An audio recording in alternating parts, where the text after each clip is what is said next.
Hey everyone, it's Irit and I have a new process video for you.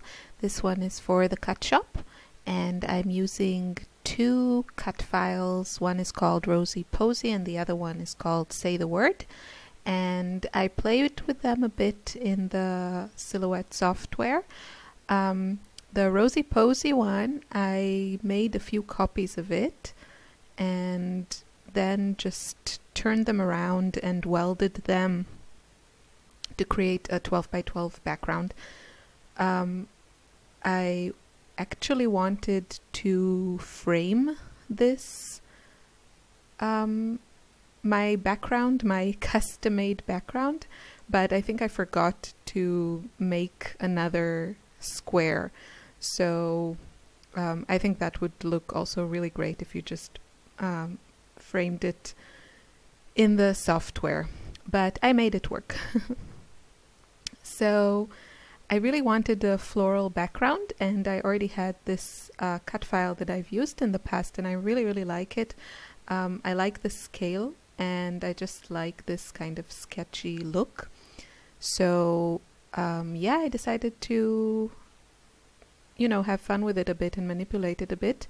I really love to do that with cut files. I think they're just very versatile. And of course I had to watercolor it like I've been doing to everything.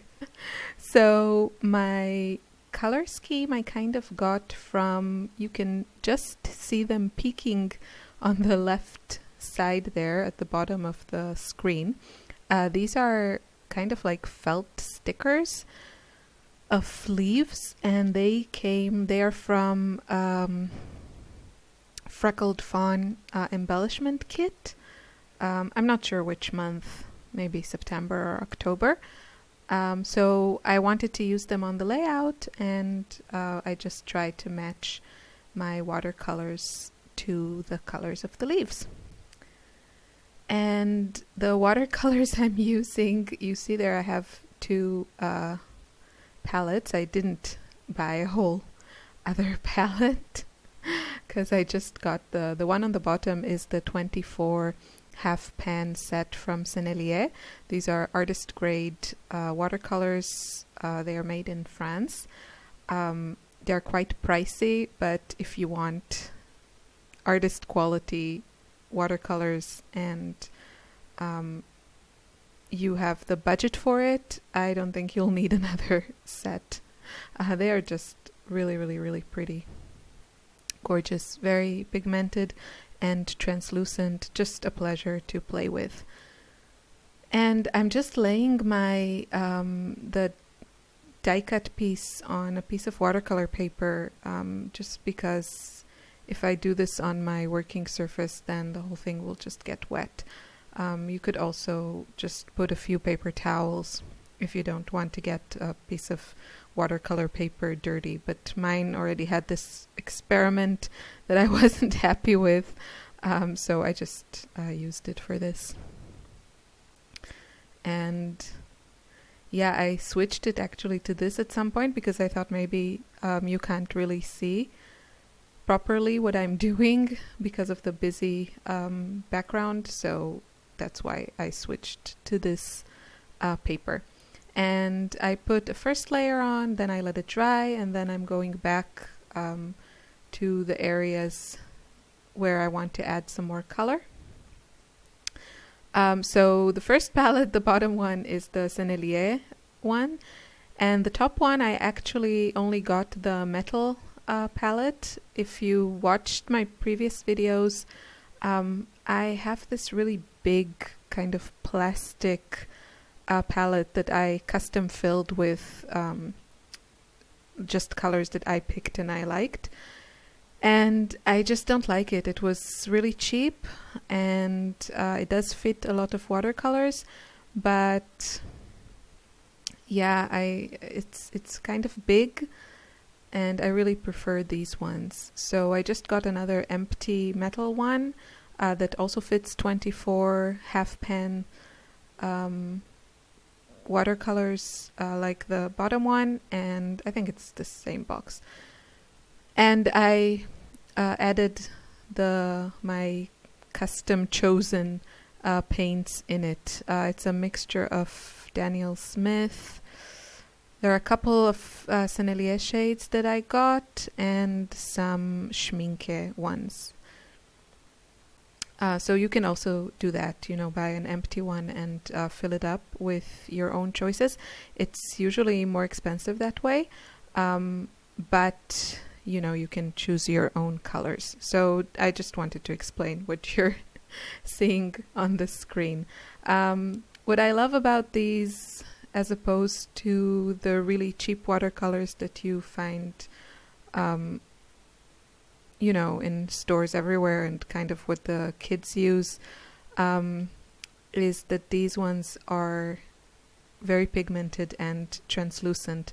And the really cheap watercolors tend to be more chalky and opaque, which is great if you love that look. But I love the translucency, is that a word, of watercolors, because it really allows the paper to show through it, and it just makes everything look really light and bright. So that's just the look that I like. Another really affordable option, I think, for very pigmented and translucent watercolors is Peerless watercolors. They are a special kind that come on this special type of paper. I don't know, they've been manufactured for eternity, and they are really beautiful. My issue with them is that it's kind of, you have to figure out a good way to create a palette with them, and also it's a bit tricky to mix colors, and I'm really enjoying lately to mix colors, so that's why I really like these metal palettes. They're compact, and but you still have a lot of space to mix colors. So yeah, that's why those are my favorite these days. Anyway, but the Peerless ones are really beautiful, very pigmented. I think they're a great choice for scrapbookers. Okay, the title. So I'm just, that flare box is resting on my photo to help it stick because the background is dimensional. It just needed some help. And I sewed around the die cut, just for some, I really like how that looks. It gives it such nice texture. You could just glue it on if you prefer. And also I sewed a few areas of, like, in the middle, just where it was popping up too much. So just to keep it down, because I didn't put adhesive on the whole thing. I did want to keep some of the dimension, but in some certain places it was a bit out of control. So I thought it would be a nice addition of texture to add some more stitching. And my title is from the cut file that I showed at the beginning, and I just welded 2 words to create my title, which is Hello Lovely. Weld is probably my favorite tool on the Silhouette software. I think it's, a lazy scrapper's best friend, just so I don't have to deal with a lot of bits and pieces. And I wanted to pop it up a bit, so I got some foam from the local craft store, and I cut it up and I glued it to my title, and now I'm gluing my title to my background. And I also backed it with some pattern paper from the Dear Lizzie documentary line.